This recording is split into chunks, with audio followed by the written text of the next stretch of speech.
Hello, and welcome to Mind Sherlock, where every story feels like a conversation over a warm cup of coffee.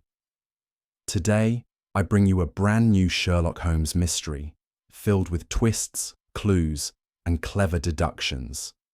Make yourself comfortable, and let's unravel the case together. And if you'd like, leave a quick comment and tell me where you're joining from. It's always a pleasure to know where our little detective community is tuning in from. Now, let's get started. It was one of those rare evenings in London when the city seemed to drown in its own gloom.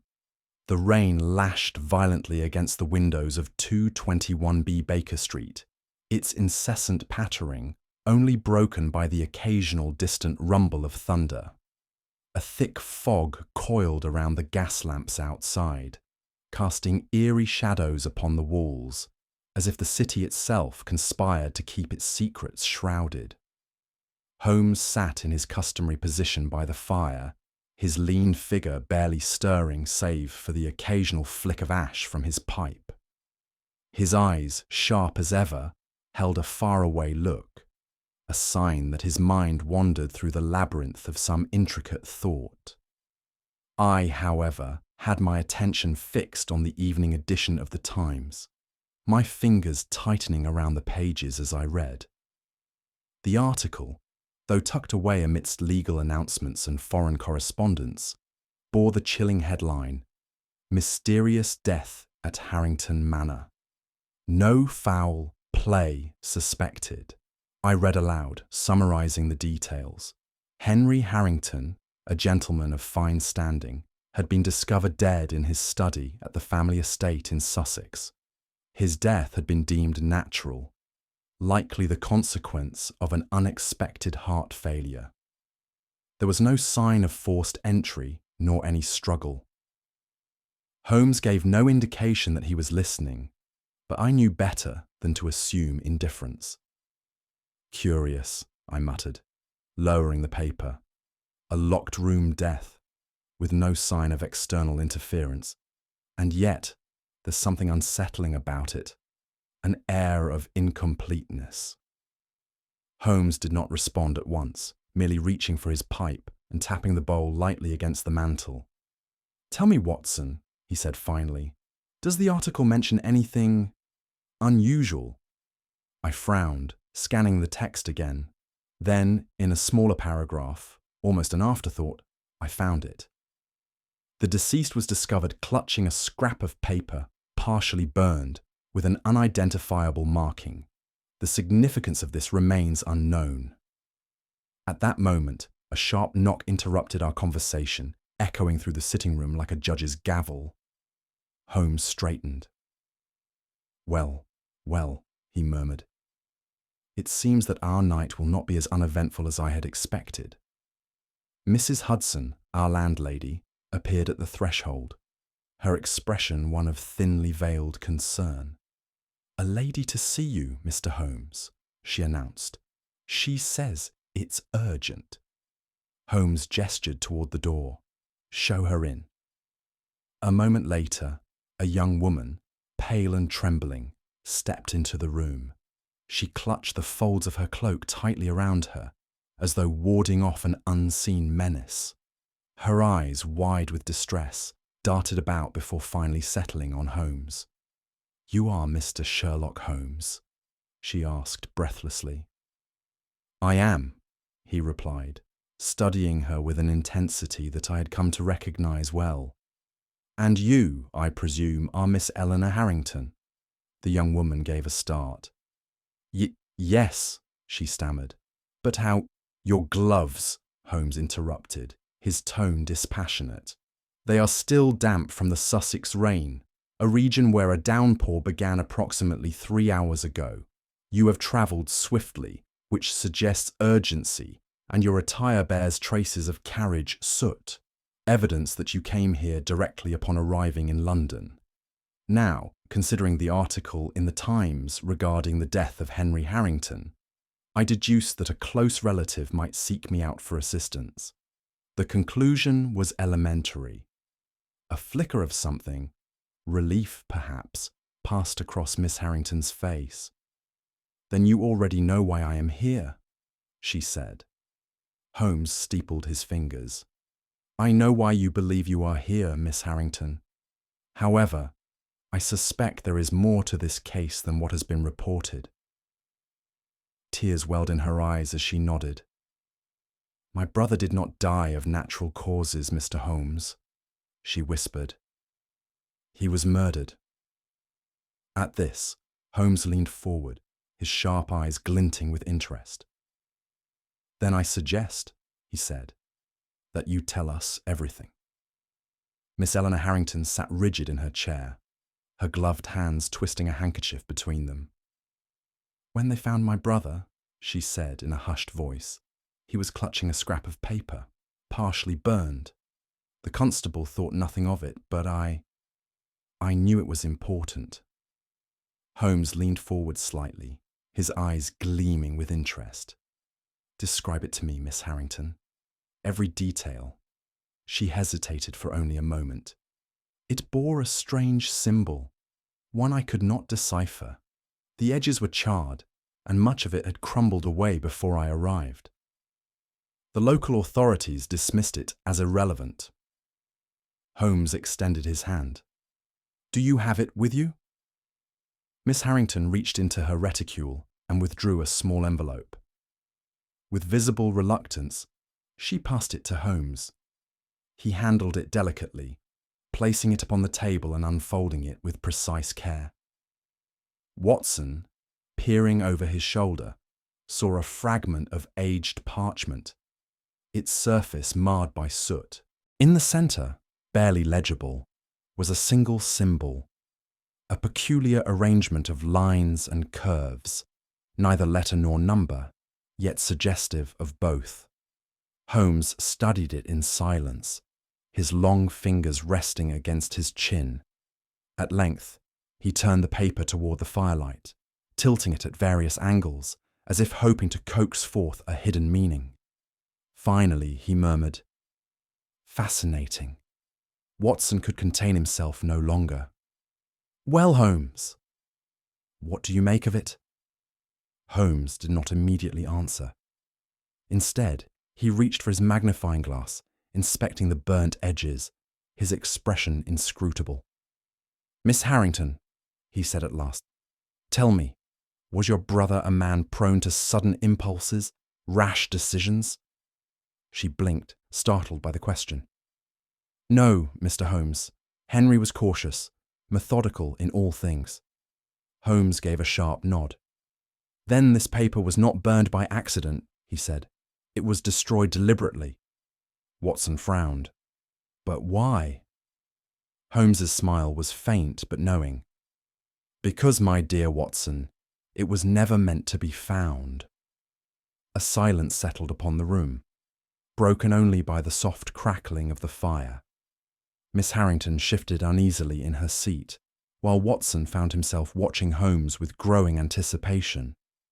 Holmes turned the parchment once more in his fingers before setting it down. "This symbol," he mused, "is unlike any I have seen before. And yet, it is familiar." Watson raised an eyebrow. "How can something be both unknown and familiar, Holmes?" Holmes tapped the table lightly. "A puzzle, half solved, is still a puzzle, my dear Watson. This is a cipher. Of that, I am certain. And a cipher is meant to conceal something of value." Miss Harrington let out a shaky breath. "Then you believe my brother's death was murder?" Holmes finished for her. "Miss Harrington, your brother did not perish by chance." He was silenced. Watson felt an involuntary shiver pass over him. "And what do you propose we do next?" Holmes's eyes flickered with sudden fire. "We leave for Sussex at once." Miss Harrington gasped. "You will come?" Holmes rose in a single fluid motion, already reaching for his coat. "There is a murderer at large, Miss Harrington," he said, "and I do not intend to let him remain so for long."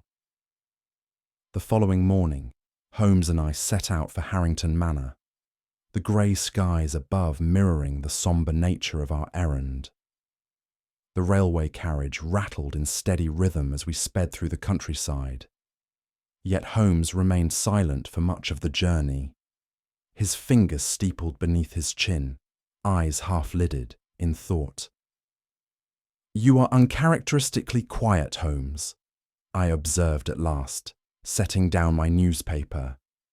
"Might I presume that the cipher continues to occupy your mind?" Holmes gave the slightest of smiles. "It does, Watson. And yet, the puzzle is only half formed.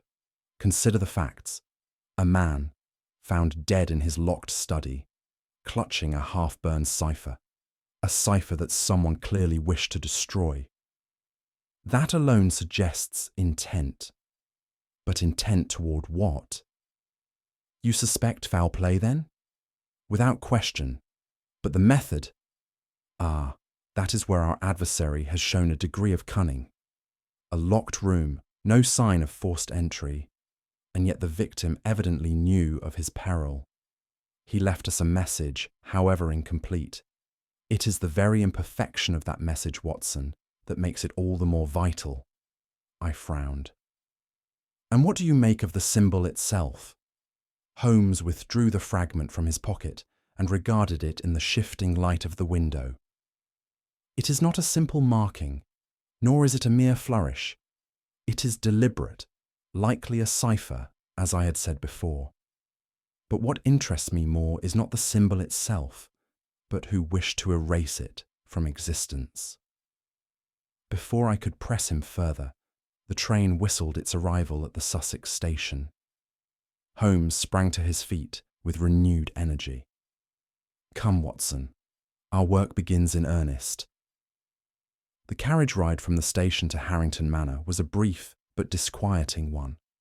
The road was flanked by towering elms, their skeletal branches swaying ominously in the wind. As we approached, the manor itself loomed into view, an imposing structure of ivy-clad stone, its leaded windows dark against the pale morning light. Watson could not suppress a shiver. "A dreary place," I murmured.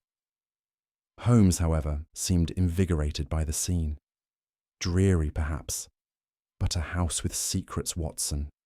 Secrets that whisper through its very walls. The servant who received us, a thin, sallow man, led us into a grand yet sombre hall, where Miss Eleanor Harrington awaited. Her face was pale, and she cast anxious glances toward the upper floors. "You have come," she said, exhaling deeply. "Thank heavens." Holmes inclined his head. "Miss Harrington, before we begin, I must ask, have there been any further disturbances since your brother's passing?" She hesitated. "Not disturbances precisely," she admitted, "but the servant's whisper of unnatural occurrences. Footsteps in the corridors at night. A shadow moving where no person should be. I have dismissed it as fear-breeding superstition, but—" She faltered, glancing at me. Holmes's expression remained unreadable. "Fear has a peculiar way of shaping reality, Miss Harrington. But rest assured, we shall separate fact from fiction." With that, he turned toward the grand staircase. "Come, Watson, we must see the study at once." Holmes stepped into the study with measured deliberation, his sharp gaze darting over every inch of the room before he had so much as crossed the threshold. I followed behind him, my own attention drawn at once to the figure slumped over the desk. Henry Harrington, his lifeless features still contorted in an expression of what could only be described as sheer terror. The door had been locked from the inside, the key still in place. There were no signs of a struggle, no open windows to suggest forced entry. And yet, the room bore unmistakable traces of disturbance. Holmes moved to the desk, crouching beside the chair where the deceased had fallen. His fingers hovered over the spilled brandy glass, then traced the edges of the half-burned cipher that had so intrigued him before. He lifted the brittle scrap of parchment carefully, his eyes narrowing as he examined it against the light. "Note the pattern of the burn, Watson," he murmured. "It was set alight hastily, as if the culprit had little time to destroy it completely. A panicked act, I should say, rather than a calculated one." I glanced uneasily at the disturbed bookshelf behind the desk. Several volumes had been pulled from their places, some lying face down upon the floor. "It appears someone was searching for something," I remarked. Holmes nodded. "Or removing something," he countered. "The absence of an item is often more telling than its presence." His hands skimmed over the desktop, pausing at an ink blotter, which he examined with his magnifying lens. "A note was written here recently, but has since been removed," he observed. "The pressure marks indicate a firm hand. The last act of a man in great distress." Miss Harrington, who had remained silent thus far, stepped forward. "Mr. Holmes, they said my brother died of heart failure, but I know that is not true." Her voice trembled. "He was afraid of something. He knew this would happen to him." Holmes straightened, his expression unreadable. "Then, Miss Harrington, our task is clear. We must discover what your brother knew before it is too late." Holmes seated himself at the desk, the fragment of burned paper still between his fingers. His gaze was distant, his mind deep in contemplation. "This cipher," he murmured, "is not merely a set of markings. It is a warning, a plea for aid from a man who knew his time was short." I left him to his thoughts and turned my attention to Miss Harrington, who had taken a seat by the window. The strain upon her features was evident. "Miss Harrington," I said gently, "before his death, had your brother spoken of any particular anxieties? Had he received any threats?" She nodded at once.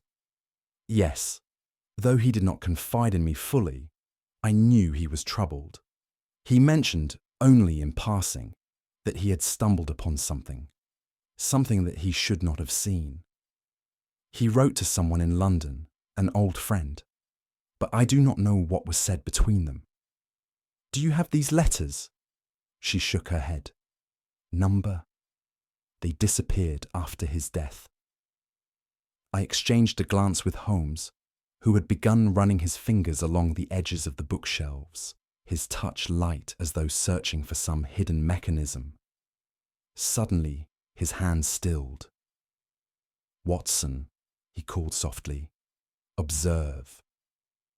He pressed lightly against the back panel of one of the shelves, and to my astonishment, a small section of wood gave way, revealing a narrow cavity within the wall. From it, Holmes withdrew a thin, leather-bound ledger. He dusted it off and flipped through the pages, his keen eyes scanning the contents. Then, with a low whistle, he turned the book toward me. "Read, Watson, and tell me if you do not find this case infinitely more intriguing than before." I peered at the open page.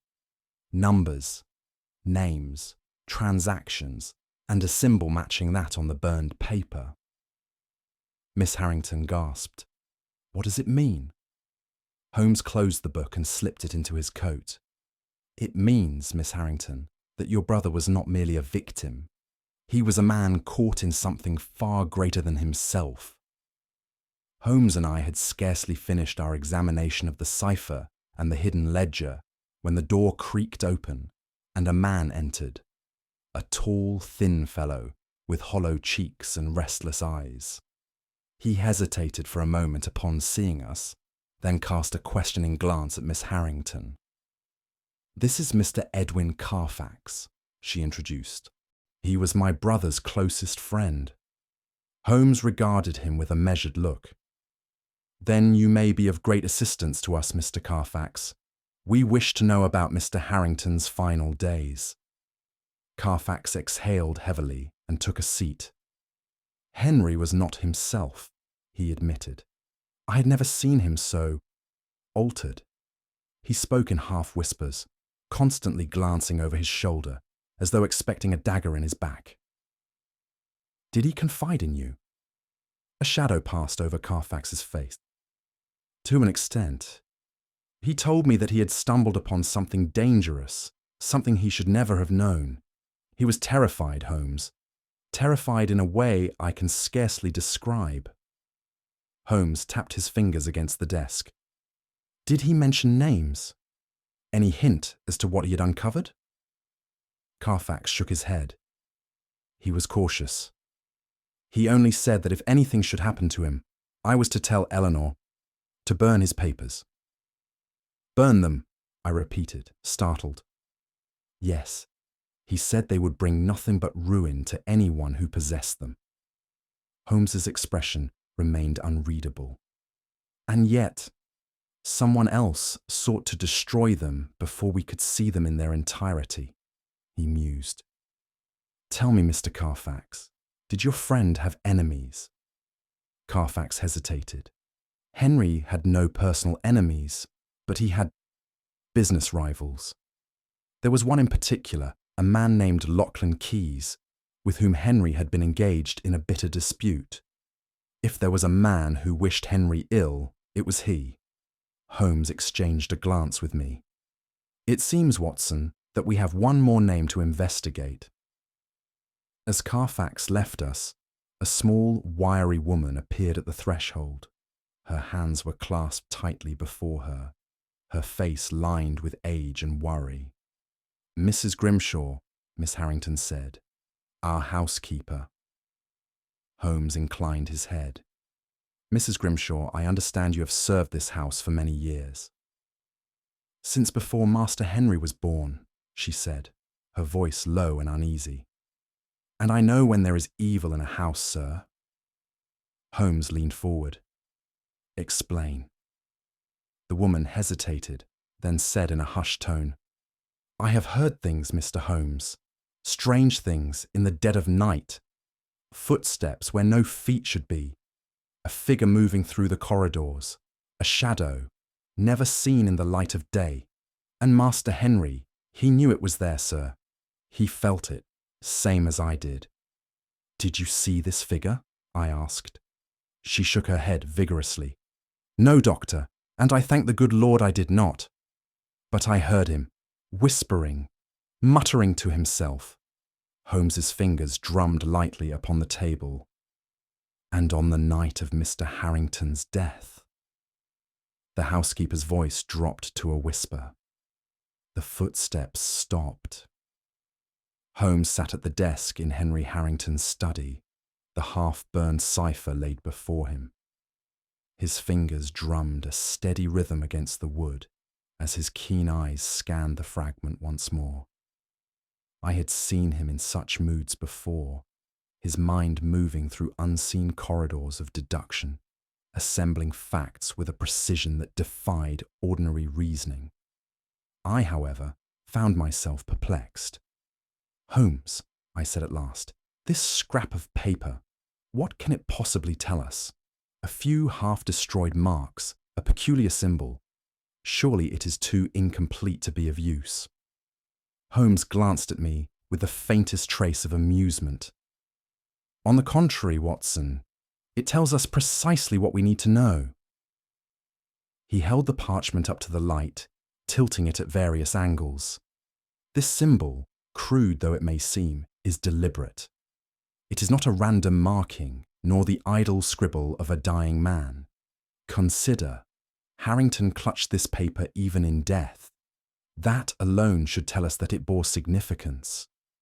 Miss Harrington, who had remained by the fireplace, watching us with wide, anxious eyes, spoke hesitantly.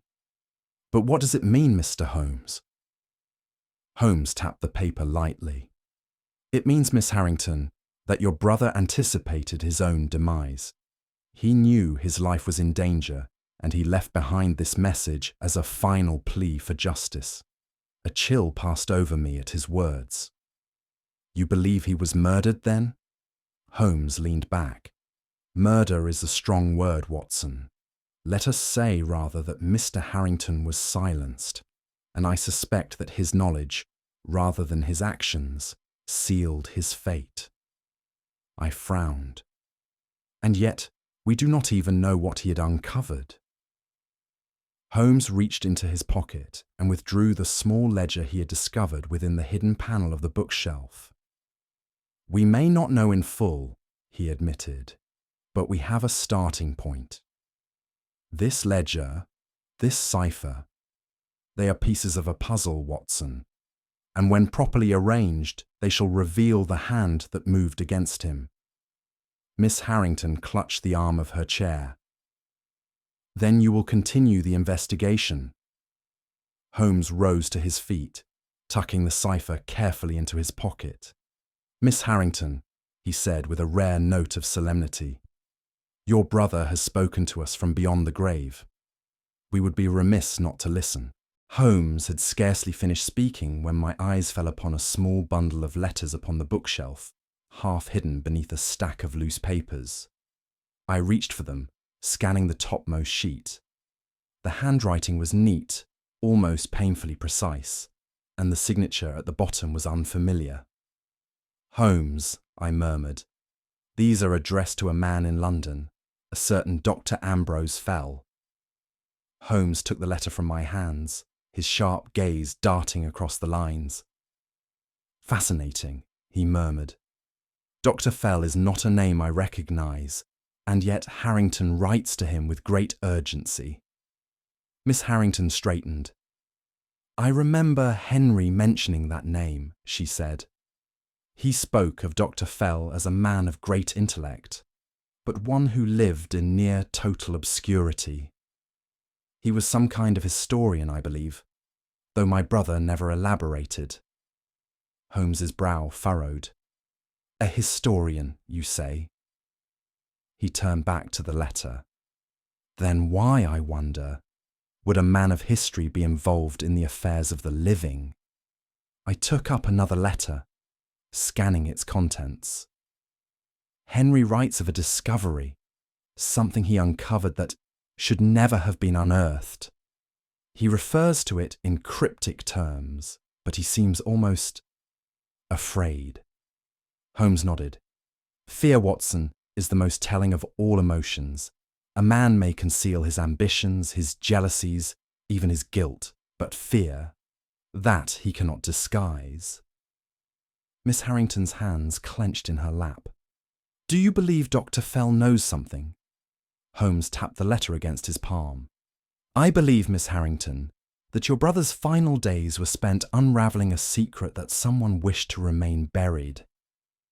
And I believe that Dr. Fell holds the key to understanding what that secret was. He strode to the door, retrieving his coat from the stand. Come, Watson, we shall pay a visit to this reclusive scholar. I have a feeling that he has much to tell us. Holmes and I spent the afternoon piecing together the final days of Henry Harrington's life, and as the puzzle took shape, it became evident that our inquiries must extend beyond the walls of Harrington Manor. There were two men, both of whom had reason to bear ill will against the deceased. One a disgruntled former servant, the other a business rival with whom Henry had been entangled in a bitter dispute. Holmes leaned back in his chair, tapping a finger against the ledger we had unearthed. Tell me, Miss Harrington, he said, what do you know of Bernard Tate? The name seemed to startle her. Tate, she repeated. He was a stable hand here for years, dismissed some months ago under rather unpleasant circumstances. Holmes's lips twitched. Indeed. And what were those circumstances?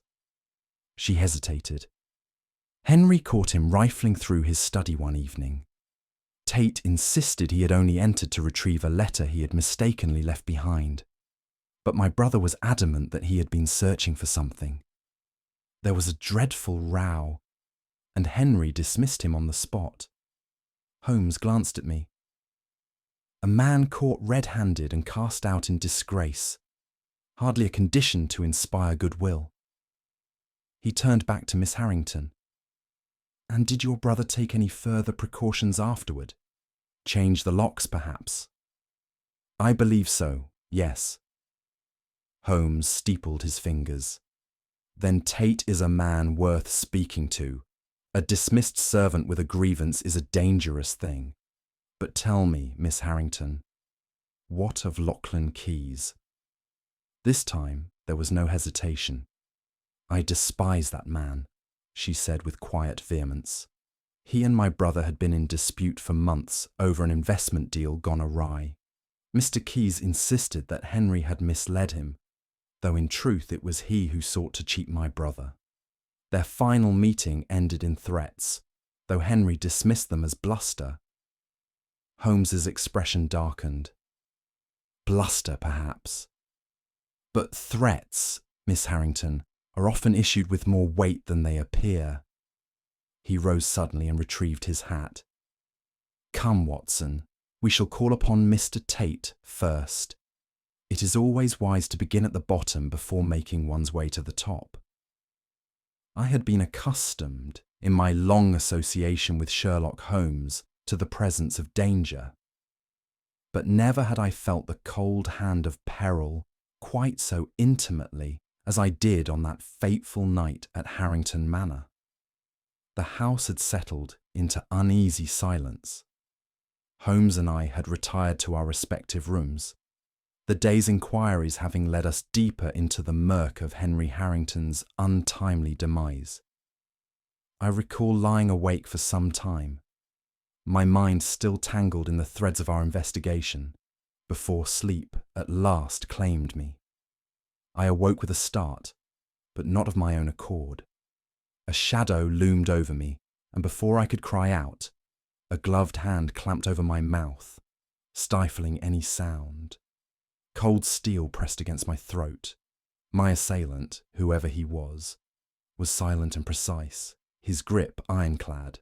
I struggled, but he bore down upon me with terrifying strength, forcing me deeper into the mattress.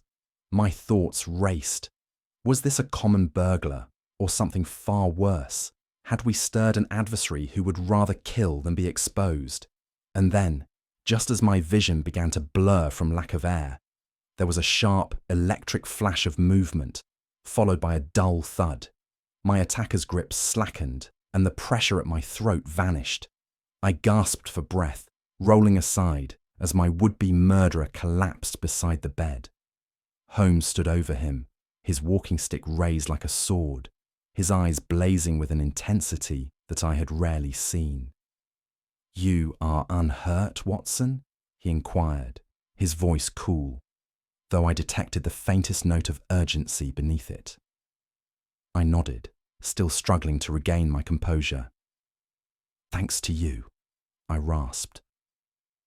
Holmes knelt beside the fallen man, swiftly rolling him onto his back. He was a brute of a fellow, clad in dark clothing, his face concealed by a cloth mask. Holmes made quick work of unmasking him, revealing a face roughened by hard living, one I did not recognize. Holmes, however, merely pursed his lips. "Curious," he murmured. "Watson, let us illuminate our guest." I fumbled for the lamp, casting its glow upon the unconscious figure.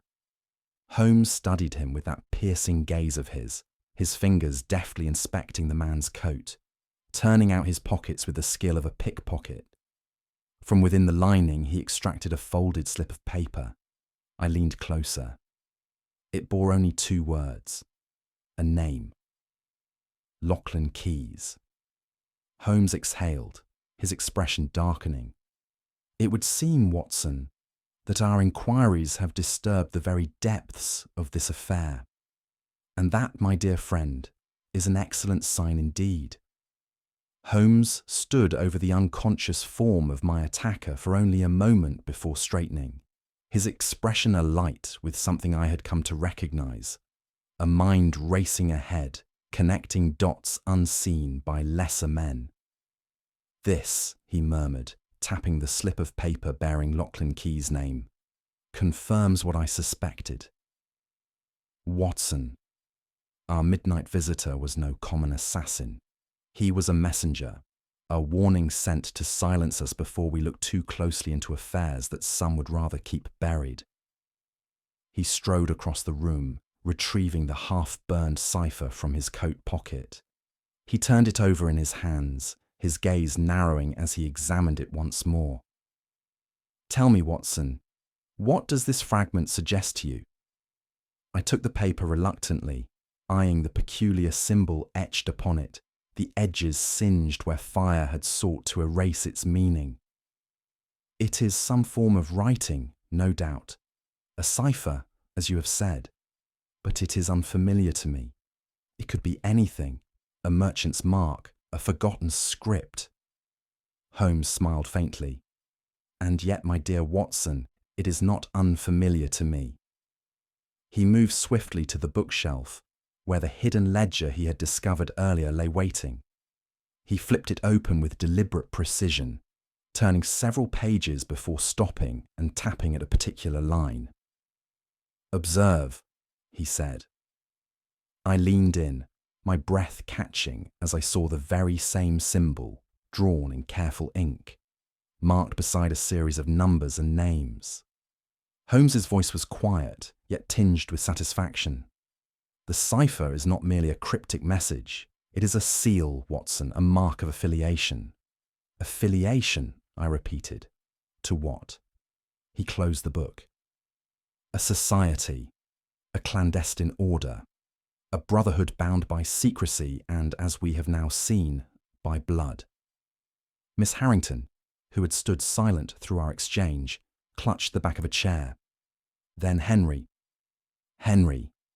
Holmes finished for her, had uncovered something that was never meant to see the light of day. Watson frowned. "But what precisely does this ledger contain?" Holmes exhaled, his fingers skimming over the aged pages. "It is a record," he said. "A record of transactions, financial dealings veiled in secrecy, payments made, debts called in, names that are best left unspoken. And there, beside certain entries, we find this mark, the same symbol that Henry attempted to destroy." I felt a chill. "Then he knew," I murmured. "He knew what this ledger meant, and he feared for his life." Holmes nodded, and rightly so. For men who keep ledgers such as this do not hesitate to eliminate those who might expose them. He turned, fixing Miss Harrington with a piercing look. "Tell me, Miss Harrington, had your brother recently come into money?" She hesitated. "Yes. He mentioned an investment, one he had regretted almost immediately after making. He tried to withdraw, but it was too late. He would not tell me more." Holmes closed the book with a decisive snap. "Then, Watson, we have our answer." I frowned. "We do." Indeed. This was no ordinary financial ledger. It is evidence of coercion, of blackmail, of a powerful web of corruption. Henry was not simply a man with an unfortunate investment. He was a man ensnared by those who would never let him walk away. Miss Harrington paled. "And they silenced him," Holmes said gravely. "But not before he left behind the very key to their downfall." Holmes had been in an unusually silent mood since the discovery of the cipher's true meaning. The hidden ledger, the midnight attack, and the desperate warning left by Henry Harrington had all confirmed his suspicions. Now, as he paced the study of Harrington Manor, his long fingers steepled before him, I saw in his countenance that peculiar gleam which always signalled the culmination of his deductions. "Watson," he said at last, breaking the silence, "the time has come to flush our quarry from his burrow." I looked up from my notes. "You mean—" "I mean that we have cornered our man, and he knows it." Holmes's eyes flickered toward the ledger on the desk. "This book is damning proof of corruption, fraud, and murder. There is but one name left unspoken, one hand that orchestrated this affair from the shadows. And that hand—" He paused, his expression sharpening. "That hand belongs to Edwin Carfax. I was momentarily taken aback. Carfax. But he was Henry's closest friend. Precisely, Watson. Who else had such intimate access to both the man and his secrets? Who better to earn his trust, to divert suspicion, and to strike when the moment was opportune? Holmes gestured toward the ledger. The financial records are clear. Henry attempted to withdraw from an illicit investment, but the sum involved was too great, the stakes too high. Carfax had no choice but to silence him before his loose tongue could bring ruin. And yet, I mused, he does not know that we possess this ledger, which is why we shall make certain that he believes otherwise. Holmes turned abruptly to Miss Harrington. Miss Harrington, I require your assistance. I must ask that you send a message to Mr. Carfax, informing him that a discovery has been made, one which shall be turned over to the authorities in the morning. She paled. You believe he will? I believe he will act, Miss Harrington, and when he does, we shall be waiting. Holmes's eyes met mine, and I knew with certainty that before the night was over, the killer would reveal himself. The message was dispatched, and with it, the first move in Holmes's calculated trap was set in motion. The hours that followed were fraught with suspense, each tick of the clock drawing us closer to the inevitable confrontation. Holmes, for his part, remained composed, his every movement precise, as though he were a hunter waiting for his prey to step into the snare. It was well past midnight when the first sign of movement came. I had taken my position near the study window, while Holmes stood concealed within the shadows of the corridor. Miss Harrington had retired to her room, leaving the house silent as the grave. Then, suddenly, a sound, a faint creak of the floorboards, the almost imperceptible shift of fabric against wood. Someone was moving through the hall with deliberate care. I tensed. Holmes had anticipated this moment, and yet there was something unnerving in knowing that a man driven to desperation was mere feet away. A shadow passed the doorframe. Edwin Carfax. His movements were swift but frantic, his breath shallow with urgency. He made straight for the desk, his fingers fumbling as he rifled through the drawers. Then he saw it, the ledger, sitting atop the polished surface as if left carelessly behind. I could see the hesitation in his form, the way his eyes darted toward the door. Then, with a trembling hand, he reached for the book. That was when Holmes stepped forward. "You are too late, Carfax," he said, his voice cold and unyielding. Carfax spun, the blood draining from his face. He lunged for the window, but Holmes had already anticipated the attempt. With one swift motion, he blocked the escape, his hand pressing Carfax back against the desk. "The game is up," Holmes said. "You knew it was only a matter of time." Carfax's chest heaved, his eyes flickering wildly. Then, in a sudden burst of movement, he threw his full weight forward, sending the desk crashing over as he darted past me and out into the corridor. "After him, Watson," Holmes called, and I needed no further encouragement. Carfax fled down the stairs and out into the night, the chill air biting at our skin as we pursued him. He veered toward the stable, his desperation evident in every unsteady step. But Holmes, ever the hunter in the chase, had already calculated his path. He cut across the yard, intercepting Carfax just as he reached the gates of the estate. There was a struggle, brief but decisive. And then it was over. Edwin Carfax lay panting in the dirt, his strength spent, his fate sealed. Holmes stood over him, adjusting his cuffs as though the affair had been of no greater consequence than an afternoon's errand. "You ran, Carfax," he said coolly. "That alone proves your guilt." Carfax lay sprawled in the dirt, his breath coming in ragged gasps as Holmes towered over him, his expression unreadable. The struggle had been brief, but decisive. The man who had sought to flee from justice now lay utterly spent, the inevitability of his fate settling upon him like a great weight. Holmes dusted his cuffs with meticulous care before addressing him. "You have played your hand poorly, Carfax," he remarked. "A man who flees before an accusation has been made does little to maintain his innocence." Carfax's lips parted as if to protest, but Holmes raised a finger. "No more falsehoods, if you please. The game is over.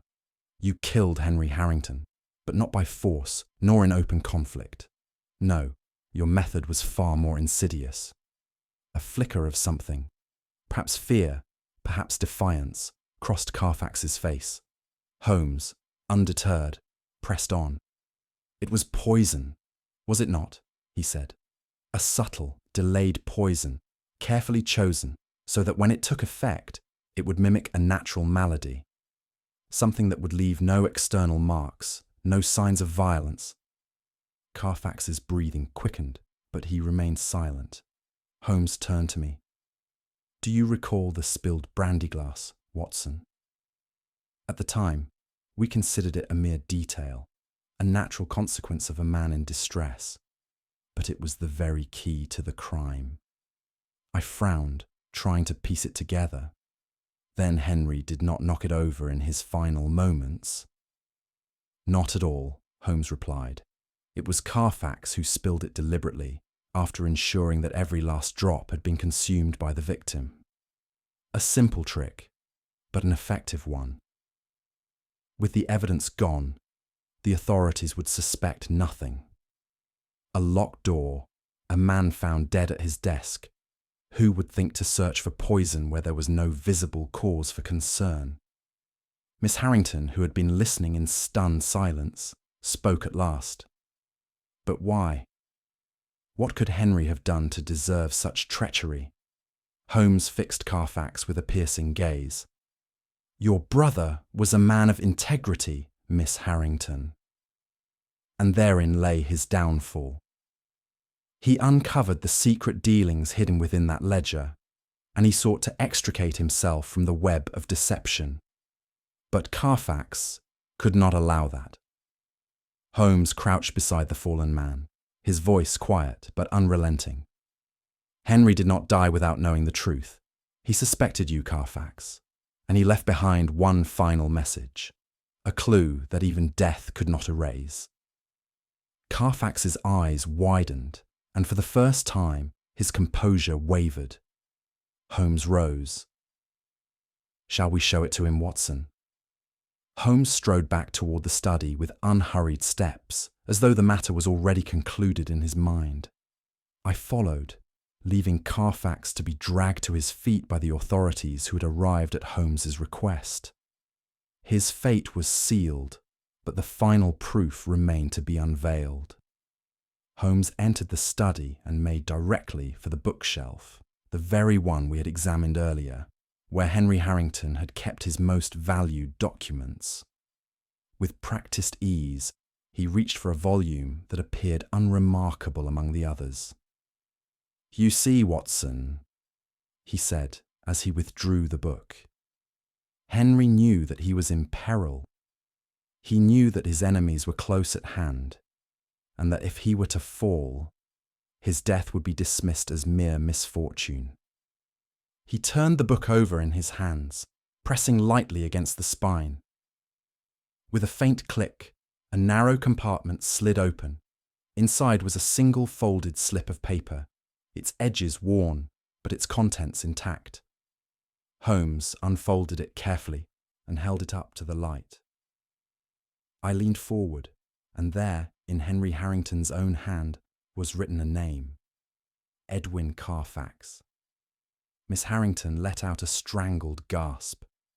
Carfax himself, who had been forced into a chair by the authorities, stared at the paper as though it were a spectre risen from the grave. Holmes's voice was calm, but with an unmistakable note of finality. Henry knew that if he should perish, there would be only one man to blame. He left this message, hidden where only a man with reason to search for it would find it. I turned to Miss Harrington, who clutched at the desk for support. "Your brother's last act was to name his killer," I murmured. Holmes folded the paper and placed it in the hands of the authorities. "There is your proof," he said. "A confession, spoken not in words, but in ink, a whisper from beyond the grave, ensuring that justice would not be denied." Carfax sagged in his chair, the fight gone from him at last. Holmes turned to me, his expression one of quiet triumph. "You see, Watson," he murmured, "a man may deceive the world in life, but in death, the truth will always find its way to light." Holmes unfolded the charred fragment of paper once more, holding it to the lamplight. His keen eyes traced the half-destroyed markings, and for a moment he was utterly still. Then, in a quiet, satisfied tone, he spoke. "It is as I suspected, Watson. Henry Harrington was a man who understood his peril. This cipher, what remains of it, is no random scrawl. It is a plea for help, left behind by a man who knew he was about to die." Miss Harrington leaned forward, her hands clasped. "Then Henry knew he was being targeted." "Beyond a doubt," Holmes replied. "This symbol is not merely a sign. It is a name in disguise, a method of identification used among those involved in covert dealings. Harrington, it seems, had come to recognize it, and in his final act he tried to record it. But his killer was swift, and the fire consumed the proof before it could serve its purpose." I exhaled sharply. "But Holmes, how can we be certain what it meant if the message was never completed?" Holmes tapped the hidden ledger we had retrieved from its secret compartment. "We do not need the full message, Watson. The cipher is identical to those found within this book. It was a mark, an insignia of the men involved in fraud, blackmail, and worse. Harrington had stumbled upon their dealings, and that knowledge cost him his life." Miss Harrington's voice trembled. "And my brother's killer," Holmes met her gaze, "is already in our grasp, Miss Harrington, and the final proof lies within a simple glass of brandy." Holmes turned to the table where the overturned brandy glass still rested. "This, Watson, is where the true elegance of the crime reveals itself." I frowned. "You deduced earlier that the brandy was poisoned, but what proof do we have of it?" Holmes smiled faintly. "My dear Watson, consider the facts. Harrington died alone behind a locked door. No intruder entered, no weapon was used. And yet he perished in terror. Such a death is seldom natural." He gestured toward Carfax, who sat under guard, his face now ashen. "Only a toxin of rare origin could achieve such an effect, one that acts subtly, leaving little outward trace. And there is but one substance that matches this description: Kali's kiss. A poison originating in the East, odorless, tasteless, and nearly undetectable, unless one knows where to look." I drew in a breath. "And you believe Carfax had access to it?" "Not merely access," Holmes said smoothly. "He was the only man present on the night Henry took his final drink. He ensured that the poison was in the glass, that Henry would consume every last drop. And when the deed was done, he spilled the remainder, erasing all trace of his crime." Miss Harrington's voice was barely a whisper. "Then Henry had no chance?" Holmes shook his head. "None. But he left us something in his final moments, a locked door and a story told in silence." I had often marvelled at Holmes's ability to see through deceptions where others saw only dead ends. And now, as he turned toward the locked door mystery, His mind was already dissecting its every facet. "Consider, Watson," he said, "why a dying man would lock himself in." I hesitated. To delay his killer? Holmes shook his head. "No, Watson, to create an illusion." He stepped toward the desk. Henry Harrington knew he was dying. In those final moments he had two choices: to succumb in silence or to leave behind a deception as clever as the one that had ensnared him. He pointed to the key in the lock. "He turned it himself, Watson. He created a mystery to buy time. Time for the truth to be uncovered." A shudder passed over me. So the locked room was not the puzzle, but the clue itself. Holmes smiled. "Exactly. And Henry's gamble has paid off. For now his murderer stands before us, with no more lies to tell." Carfax's head had dropped, his hands clenched into fists. The weight of Holmes's words had fallen upon him like a final sentence. "It is over," Holmes said simply. "The cipher, the poison, the locked room, all point to one undeniable truth. You, Edwin Carfax, murdered Henry Harrington." The authorities stepped forward, seizing him by the arms. There was no struggle, no protest, only the silence of a man who had nowhere left to run. Miss Harrington turned to Holmes, her voice shaking. "And the others?" "The men behind the ledger." Holmes's gaze darkened. "Their time will come, Miss Harrington. But for tonight, your brother's killer faces justice." The case was concluded, and yet Holmes showed no sign of triumph. As we departed from Harrington Manor, I saw the relief upon Miss Harrington's face, the weight of grief no longer shadowed by uncertainty. "Mr. Holmes," she said softly, "I owe you more than I can express." Holmes inclined his head. "Your brother ensured that his story was heard. I merely listened." She hesitated. "And how did you see it all so clearly?" Holmes offered the faintest of smiles. "A simple matter of observation, my dear Watson. Observation and deduction." And with that, we stepped into the night, the case of Henry Harrington forever closed. As the carriage carried us away from Harrington Manor, I turned to Holmes, who sat in deep contemplation, his fingers steepled beneath his chin. The night's events had unfolded precisely as he had foreseen, and yet there was no air of triumph about him, only the quiet satisfaction of a mind that had pieced together another puzzle. "You saw it all from the beginning, Holmes," I remarked. "The cipher, the poisoned brandy, the locked room illusion. Harrington's killer believed he had covered every trace, and yet you unravelled it with ease." Holmes allowed himself a small smile. "It is a curious thing, Watson, how men, even those of intelligence, always leave behind one fatal thread. The trick is knowing where to pull." He glanced out at the fog-laden streets. Harrington's greatest strength was his integrity. He could not be swayed, nor silenced, so they sought to remove him. And yet, it was his own final act of deception, the locked door, that ensured his murderer would be caught. A fitting irony, don't you think? I nodded, reflecting on the case. "But tell me, Holmes, what do you think was Carfax's greatest mistake?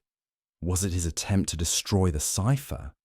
His desperation to recover the ledger? Or was it simply that he underestimated Henry Harrington's resolve?" Holmes leaned back, his eyes gleaming with quiet amusement.